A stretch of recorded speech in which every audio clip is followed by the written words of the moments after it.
was very funny. And action. From Los Angeles, I'm Brad Lemack, and thank you for being with us for this edition of Inside the Business of Acting. This, of course, and pay attention because this will be on your final, is the series where we have the most amazing, successful working actors and other industry professionals talking about their career journeys, their turning points, and lessons learned along the way, all to empower you on your journey in the business of acting.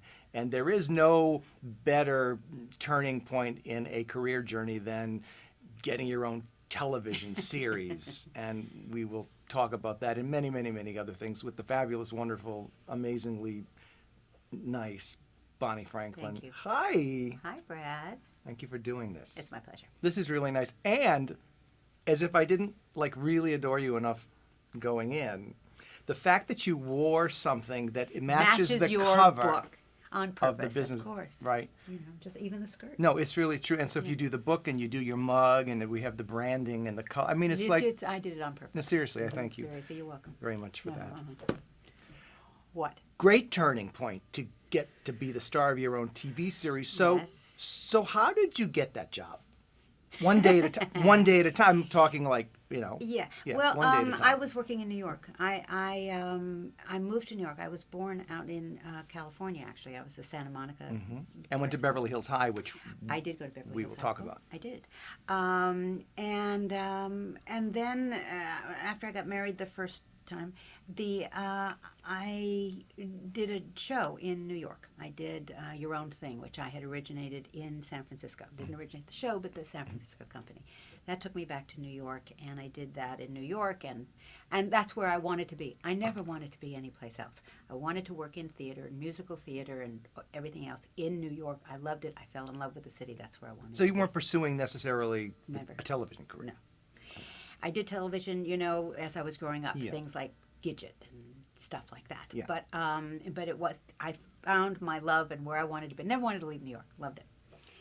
And I did a summer stock season, and in that season, this has nothing to do with my career. Well, it does actually. It all does. Does actually. Yeah. I got that summer stock season because when I was in college, I did a musical in college, and the musical director said they wanted me to. Anyway. So And this was Smith? This was at Smith, but I did the show at Amherst. Okay. Right. So then I was in Beverly, Massachusetts, doing this thing. North Shore Music Theater. I did North Shore Music, which Circus. just closed Yes, down. yes, because that's my old hanging. That's right, Boston. Right. It just closed down, and it was very sad because I was on a trip last year with some people from Boston, and they said they always went year after year, and they remembered me from 40 years ago, however many. So, at any rate, I had an affair with a guy who worked on the crew there, and I came out to visit him. He taught in Arizona. So I came out to, sleep with him. And since I was that far, right now, people have come up to me and said, I don't remember where you went. Okay. So then, since I was that far west, my folks still lived in L.A., and I thought, well, I'll go visit them in L.A. And there was only two companies that I wanted to work with in television if I was going to do television, and that was MTM and Norman Lear. And the year is 1974, right? Something like that. And Norman was enjoying tremendous success with All in the Family, and Maude of course, already, Maude and I think already by that time, Brad, it was probably Good Times. I don't know if the Jeffersons had started. They might have. But it was all about that. All about that. So I did meet with the MTM people. They could have cared less. And then I met Norman, and it was just love. It was just love. Now, I thought I was going to meet him because I knew he was doing Hot L Baltimore. And so I came in, a little Hot L Baltimore outfit with low-rise jeans and a little shirt. So he said... and Norman, as you know, with his little hat, and he had a mustache at the time, and he said...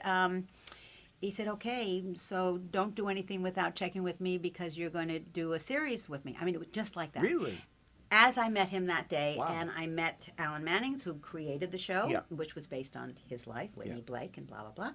And I met him. He told me what the story was, and that was it. And that's how it happened. And he had seen me in Applause, I think, and he had seen but it just was something that Norman... you know, as you know, Norman always looked for wet faces.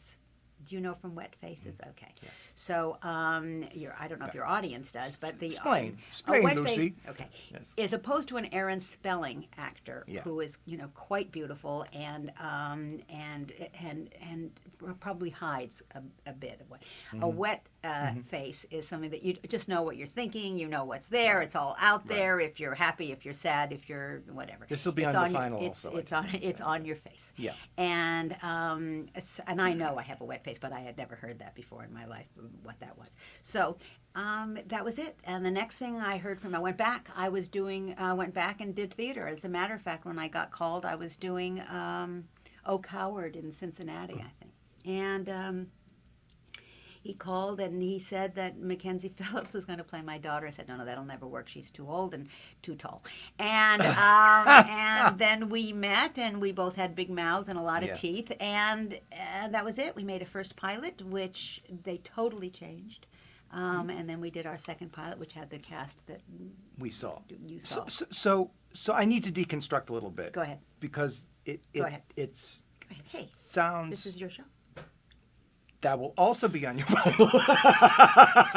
Almost a spit take. Right, sorry. All right. Speaking of wet Right. face, so two things I wanted to say. One is Norman Lear was known for pulling people from theater. Chase Yeah. Sherman Hemsley around Right. for Right. ever trying to find him for the Jeffersons. But I want to back up on that part of the journey. So I met with Norman Lear. Like, what is that? How did that happen? Well, I had an agent. Okay. I had an agent out here. And in New York, had you been represented in New York? I was represented in New York. It all began, actually, before agents, although I did have an agent earlier. I got a manager, and this wonderful woman, may she rest in peace, Marilyn Shapiro. Marilyn Shapiro, introduced me to these agents. And so the one out in California was magnificent. He was the best agent in the world. He's since gone, but Ray Sackheim was just a great, great agent. And so I called him, or Marilyn called him, whatever it was, and he set up those appointments. See, in those days, it's very different from the way it is now. I think it is so hard now. It is just very different. The casting agents now have a great deal of power. In those days, he could call Norman Lear and call, Ed Weinberger and say, I've got this gal who I think is great. See her. That would never happen. No, today. the landscape is so. It's just very different. It would never happen. So I went into CBS and Fairfax CBS, and I went down the hall, and I went into his office, and that was it. We sat down just as we're sitting down now, with a cup of coffee, and he had a mustache cup. I remember because it was. What's a mustache cup? Well, it was a thing so that your mustache didn't get wet as you were. I don't know. drinking. I've never seen that. So what does it have? Is it a It has protective? a thing, yeah. Really? So This will also be on the. it's interesting Yeah, I never heard that that. I remember it. Yeah. But I'm sure I commented on it, and then we just sat and talked, and that was it. You liked him right away. I loved him, and there was just a connection. There was just a connection. And I still love him to this day. He's an incredibly human being, as well as being brilliant in what he did. I mean, just brilliant in what he did. And I think one of the things that was so, there were many things that I found very powerful about him. One is he had an incredible instinct for casting. He really did. He was really quite remarkable that way. And there are many instances I have of that during the course of our show.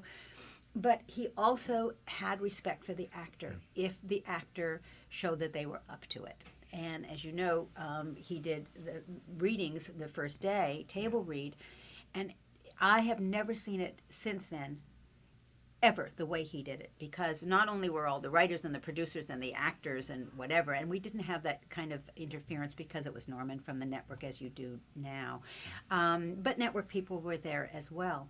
But he respected the actors' minds if they were able to come up with it and say, well, this doesn't work because, what if, even though everybody might be laughing, he really respected that. So. He had really created a sense of community. Created a community. It wasn't just a sense. He did. He created a community. And I'm always unhappy that all of those years that we were all of those shows were at KTTV, and we were all running into each other and interacting. And I always had a thing that I wanted to do it and demand that we do it, that we do one of those MGM photos with all of those things, and it never happened, and we never did it, and I never, People Magazine was like the closest to that, but it wasn't the same. And that was, I'm trying to remember, that was like 10, 15, 18 years ago. It was some significant year for Norman and all the stars. Oh, you mean the People Magazine thing? And that was a great day. Yeah. He changed the face of television comedy, changed the face of American entertainment, and of course, the DVDs have just come out celebrating, which of course you are the Norman Lear collection, which is an amazing tribute to. It is great, and it's lovely. It's beautifully packaged, and I just got it, and it has 6 of his shows, the first season of it, including One Day at a Time. Including One Day. How many years? 9 years. Mm-hmm.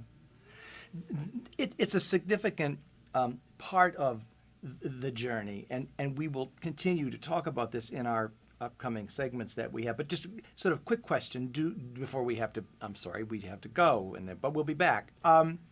Did you have a sense as an actor that something significant along the journey was about to happen at the time you got the series? My journey or the series itself? Yours.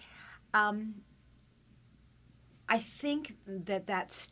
I realize, okay. The short answer is yes, but I began to realize it more and more when we started getting the response from the audience, from the world, and then I realized, because I went crying to Carol O'Connor saying, "What am I going to do?" Because our writing was very bad our first year. In that he said, "You have to take responsibility. Somebody has to take responsibility for the show." And he said, and I said, "But I'm not a man, and I'm not a writer.